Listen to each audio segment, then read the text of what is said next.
ഇന്ന് പെസഹാവ്യാഴമായിരുന്നു. അപ്പോൾ നമ്മുടെ എല്ലാം മനസ്സിൽ പതിഞ്ഞ ഒരു ചിത്രമാണ് യേശുവിൻ്റെ അന്ത്യ അത്താഴം അല്ലേ. വൈകാരിക തലങ്ങളെ ഏറെയുള്ള അന്ത്യത്താഴ ചിത്രത്തിന് തടിയിലൂടെ ജീവൻ നൽകിയിരിക്കുകയാണ് ഹോളിവുഡ് VFX കലാകാരനായ ജിനു KG. കാണാം.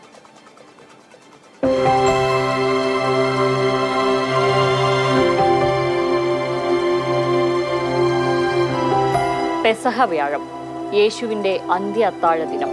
കുരിശുമരണത്തിന്റെ തലേന്നാൾ നടന്ന അന്ത്യത്താഴം നമ്മുടെയൊക്കെ മനസ്സിൽ കഥകളായും ചിത്രങ്ങളായും പതിഞ്ഞുപോയതാണ്. വൈകാരികമായി ഏറെ തലങ്ങളുള്ള അന്ത്യത്താഴത്തെ ദൃശ്യവൽക്കരിക്കുക എന്നത് ഏതൊരു കലാകാരനും ആഗ്രഹിക്കുന്നതാണ്. ആ ആഗ്രഹത്തിന്റെ സഫലീകരണത്തിലാണ് കോതമംഗലം സ്വദേശിയായ ജിനു KG.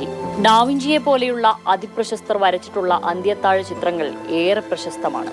എന്നാൽ ഫ്രഞ്ച് ചിത്രകാരൻ ഫിലിപ്പ് ദേ ഷാംപെയിൻ വരച്ച ചിത്രത്തെ അടിസ്ഥാനമാക്കിയാണ് ജിനു തടിയിൽ ലാസ്റ്റ് സപ്പർ ചെയ്തിരിക്കുന്നത്. ഇത് ഞാൻ എൻ്റെ ഫ്രീ ടൈമിൽ വർക്ക് ചെയ്ത ഒരു ലാസ്റ്റ് സപ്പർ എന്ന് പറഞ്ഞ വുഡ് കാർവിംഗ് ആണ്. ഇത് ഏകദേശം 6 അടിയോളം നീളവും 4 അടി വീതിയുള്ള വർക്കാണ്. അത് 2.5 വർഷത്തോളം എടുത്ത് ചെയ്ത വർക്കാണ്. മുഖഭാവങ്ങൾക്ക് പ്രാധാന്യം നൽകിയാണ് ശില്പം കടഞ്ഞെടുത്തിരിക്കുന്നത്. ഒരു ശിഷ്യൻ യേശുവിന് മുഖാമുഖമായി തിരിഞ്ഞിരിക്കുന്നുവെന്ന പ്രത്യേകതയും ശില്പത്തിനുണ്ട്. ഇതിൽ നമ്മൾ മെയിനായിട്ട് ഫോക്കസ് ചെയ്തിരിക്കുന്ന ഇതിൻ്റെ ഫേഷ്യൽ എക്സ്പ്രഷൻ, അനാട്ടമിക്കൽ ഡീറ്റെയിൽ, പിന്നെ ക്ലോത്തിൻ്റെ റിങ്കിൾസ്, ഈ 3 ഏരിയകളാണ് നമ്മൾ മെയിനായിട്ട് ഫോക്കസ് ചെയ്തിരിക്കുന്നത്. ടെനറ്റ്, ഡ്യൂൺ തുടങ്ങി മികച്ച VFXന് ഓസ്കർ പുരസ്കാരങ്ങൾ നേടിയ ചിത്രങ്ങളിൽ 3D ആർട്ടിസ്റ്റായി പ്രവർത്തിച്ചിട്ടുള്ള ജിനു കഴിഞ്ഞ കൊറോണ കാലത്താണ് ഏറെ ആഗ്രഹിച്ച അന്ത്യത്താഴ ശില്പ നിർമ്മാണം തുടങ്ങിയത്. കുട്ടിക്കാലം മുതൽ തടിശില്പ നിർമ്മാണത്തിൽ താല്പര്യം കാട്ടിയിരുന്ന ജിനു അച്ഛനിൽ നിന്നാണ് കലാവൈദഗ്ധ്യം പഠിച്ചെടുത്തത്.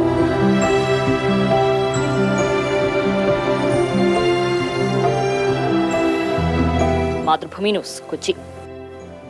അരുൺ ശങ്കറാണ് നമ്മുടെ കൂടെയുള്ളത്. അരുൺ, ആ സ്റ്റോറിയിൽ പറഞ്ഞതുപോലെ തന്നെ വെറുമൊരു ചിത്രമായി മാത്രം കാണാൻ പറ്റില്ല. അതിന് ഒരുപാട് വൈകാരിക തലങ്ങളുണ്ട്. തീർച്ചയായിട്ടും അതൊരു ശില്പമായി എത്തിച്ചിരിക്കുകയാണ് ജിനു. പറയൂ ജിനുവിനെ കുറിച്ച്.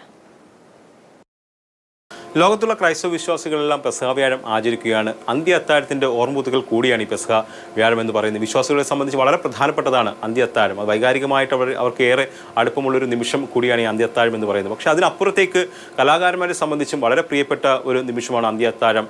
കാരണം ലിയനാർഡോ ഡാവിഞ്ചിയൊക്കെ വരച്ച അന്ത്യ അത്താഴ ചിത്രം വളരെ പ്രശസ്തമാണ്.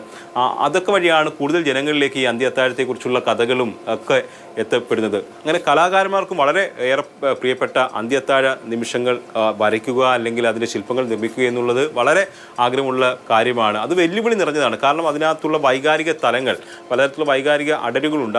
അതൊക്കെ ചെയ്തെടുക്കുക എന്നുള്ളത് ഒരു കലാകാരനെ സംബന്ധിച്ച് വലിയ വെല്ലുവിളിയാണ്. അതുകൊണ്ട് തന്നെയാണ് അവർ അത് ചെയ്യണമെന്നുള്ളൊരു ആഗ്രഹം മനസ്സിൽ കൊണ്ട് നടക്കുന്നത്. അങ്ങനെയാണ് ഈ ജിനുവും, കോതമംഗലം സ്വദേശിയായ ജിനുവും ആ ഒരു ആഗ്രഹം വളരെ കാലമായിട്ട് മനസ്സിൽ കൊണ്ടു നടന്നു. അദ്ദേഹം ഈ കുട്ടിക്കാലത്തൊക്കെ തന്നെ ഈ തടി ശില്പങ്ങൾ നിർമ്മിക്കാൻ വളരെ താല്പര്യമുള്ള ആളായിരുന്നു. അങ്ങനെ അച്ഛനാണ് അതിൽ വൈദഗ്ധ്യമൊക്കെ നേടിക്കൊടുത്തത്. അതിനുശേഷം അദ്ദേഹം ഹോളിവുഡിലൊക്കെ പോയി ഡ്യൂൺ ഉൾപ്പെടെയുള്ള ചിത്രങ്ങളിൽ സഹകരിച്ച് പ്രവർത്തിച്ചു. 3D ആർട്ടിസ്റ്റാണ് അദ്ദേഹം. ഓസ്കർ വിന്നിംഗ് സിനിമകളിലൊക്കെ പ്രവർത്തിച്ചു. അങ്ങനെ അത്തരം കലാപരമായിട്ട് അത്രയേറെ എന്തായാലും അത്രത്തോളം താല്പര്യമുള്ള, അതിനോടൊക്കെ ഒരുപാട് ഇഷ്ടമുള്ള ആൾ കൂടിയാണ് ജിനു. തീർച്ചയായിട്ടും ആ ഒരു ശില്പം കാണുമ്പോൾ തന്നെ കാണുമ്പോൾ നമുക്ക് എന്താണോ തോന്നുന്നത്, ആ ചിത്രമൊക്കെ കാണുമ്പോൾ നമുക്ക് എന്താണോ തോന്നുന്നത്, അപ്പോൾ തോന്നുന്ന ആ വികാരം ഒട്ടും നമ്മളിൽ നിന്നും ചോർന്നു പോകാത്ത വിധത്തിൽ തന്നെയാണ് ആ ശില്പവും ജിനു ഒരുക്കി നൽകിയിരിക്കുന്നത്. ശരി.